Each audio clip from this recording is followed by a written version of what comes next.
പ്രശ്നങ്ങളോ പ്രതികാര നടപടികളോ ഒന്നുമില്ലാതെ സ്വാഭാവികമായി മുൻപോട്ട് പോയിക്കൊണ്ടിരുന്ന ഇസ്രായേലിനെ മാരകമായ രീതിയിൽ ആക്രമിക്കുവാൻ ഹമാസ് തീവ്രവാദികൾ തെരഞ്ഞെടുത്ത ദിവസമായിരുന്നു 2023 ഒക്ടോബർ 7. ഇസ്രായേലിൻ്റെ ചരിത്രത്തിലെ ഏറ്റവും കറുത്ത അധ്യായമെന്ന് അവർ തന്നെ ആവർത്തിച്ച് പറയുന്ന ആ ദിവസം അവർക്ക് നഷ്ടമായത് 1200ഓളം ആഭാലവൃദ്ധം ജനങ്ങളെയായിരുന്നു. ഇസ്രായേൽ അതിശക്തമായി തിരിച്ചടിച്ചപ്പോൾ ഹമാസിനും ഒപ്പം ഗാസൻ ജനതയ്ക്കും അനുഭവിക്കേണ്ടി വന്നത് കടുത്ത നാശനഷ്ടങ്ങളും കനത്ത ആളപായങ്ങളുമായിരുന്നു. സൈനിക ബലം കൊണ്ടും സാങ്കേതിക മികവ് കൊണ്ടും ആയുധശേഷി കൊണ്ടും എല്ലാ അർത്ഥത്തിലും ഹമാസിനേക്കാൾ പല മടങ്ങായി മുന്നിൽ നിൽക്കുന്ന ഇസ്രായേലിനെ മെക്കിട്ട് കയറിയാൽ അവർ സർവ്വസന്നാഹങ്ങളോടുകൂടെ തിരിച്ചടിക്കുമെന്നും അത് തങ്ങൾക്ക് താങ്ങില്ലെന്നും ഹമാസിന് അവരെ ഉന്തിത്തള്ളി ഇസ്രായേലിന് നേരെ ഇറക്കിവിട്ട ഇസ്ലാമിക പൊളിറ്റിക്സിന്റെ ആശാന്മാർക്കും വ്യക്തമായിട്ട് അറിയാമായിരുന്നു. അത് തന്നെയായിരുന്നു അവർ പ്രതീക്ഷിച്ചതും.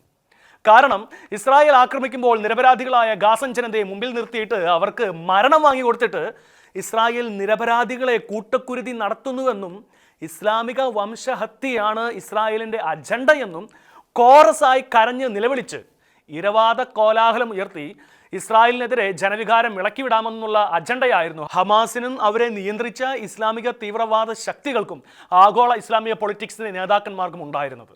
ആ ആസൂത്രണത്തിൽ പരിധിക്ക് മുകളിൽ അവർ വിജയിക്കുകയും ചെയ്തു എന്നതാണ് സത്യം.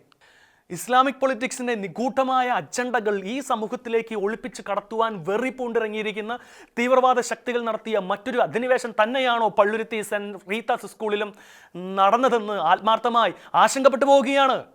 ഗാസയിൽ ഇരവാദം ഉയർത്തുവാൻ കുട്ടികളെ മനുഷ്യകവചമാക്കിയ ഹമാസിനെ പോലെ കേരളത്തിലും കുട്ടികളെ വെച്ച് ഇരവാദം മുഴക്കുവാൻ ഒരു കൂട്ടർ നാളുകളായി ശ്രമിച്ചു വരികയാണ്. തങ്ങളുടെ മത അജണ്ടകൾക്കു വേണ്ടി കുട്ടികളുടെ പഠനവും ഭാവിയും തുലാസിലാക്കി അമ്മാനമാടുന്നവർ കേരളത്തെ അവരുടെ പരീക്ഷണശാലയാക്കുകയാണ്. അതിൽ അവർ കുറച്ചൊക്കെ വിജയിക്കുകയും ചെയ്തു. ഗാസ ഇവിടെ ആവർത്തിക്കുകയാണ്.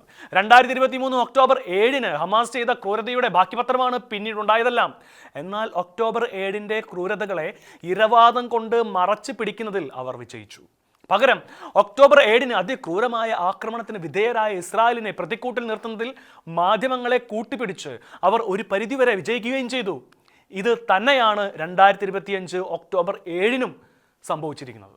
28 വർഷമായി യാതൊരു പരാതിക്കോ പ്രതിസന്ധിക്കോ ഇടം കൊടുക്കാതിരുന്ന സ്കൂളിൽ പെട്ടെന്നൊരു സുപ്രഭാതത്തിൽ ഹിജാബ് ധരിച്ച് തീവ്രമത സംഘടനയുടെ നേതാക്കളുമായി വന്ന് പ്രക്ഷോഭമുണ്ടാക്കിയത് ലൈവ് സ്ട്രീം ചെയ്ത് കന്യാസ്ത്രീകളെ ആക്ഷേപിച്ച് തുടർന്നുള്ള ദിവസങ്ങളിൽ സ്കൂളിലെ മറ്റു മുസ്ലിം കുട്ടികളുടെ വീടുകളിൽ ചെന്ന് ഹിജാബ് ധരിച്ച് മാത്രമേ സ്കൂളിൽ പോകാവൂ എന്ന് പറഞ്ഞ് ഭീഷണിപ്പെടുത്തി തിങ്കളാഴ്ച പരീക്ഷ തുടങ്ങുന്ന ദിവസം വലിയ വർഗീയ കലാപത്തിന് കോപ്പുകൂട്ടി മുന്നോട്ട് പോയവർക്ക് കോടതിയുടെ ഇടക്കാല ഉത്തരവിൻ്റെയും സ്കൂൾ അധികൃതരുടെ സമയോചിത ഇടപെടലിൻ്റെയും ഇടയിൽപ്പെട്ട് പിൻവാങ്ങേണ്ടി വന്നു.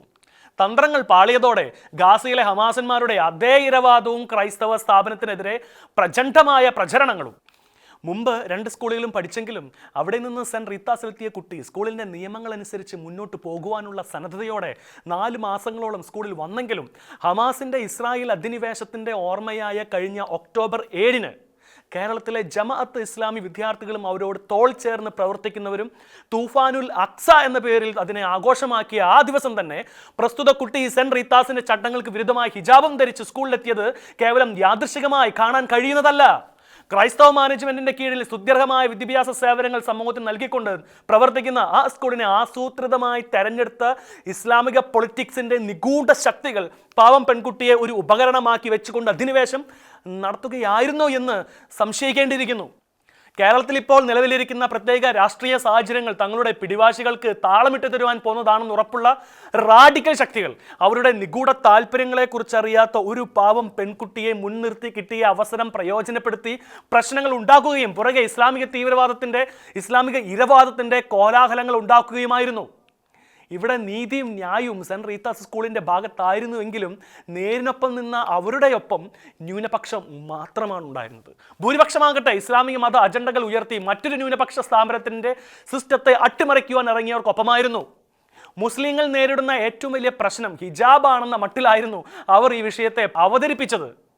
ഇസ്ലാമിക അജണ്ടകൾ ഉയർത്തുന്ന ബാലിശമായ വാദഗതികൾക്കായി റാഡിക്കലായ മുസ്ലിം പാർട്ടികളെ കളത്തിലിറക്കി അത് പർവ്വതീകരിച്ച് ഇരവാദം പോലെ കോലാഹലമുണ്ടാക്കി മുതലെടുപ്പ് നടത്തുന്ന തരം താണ പ്രവണതയാണ് പള്ളുരുത്തിയിൽ കണ്ടത്. 2 വർഷങ്ങൾക്ക് മുമ്പ് ഒരു ഒക്ടോബർ 7 ഇസ്രായേൽ ഹമാസ് നടത്തിയതും അത് തന്നെയായിരുന്നു.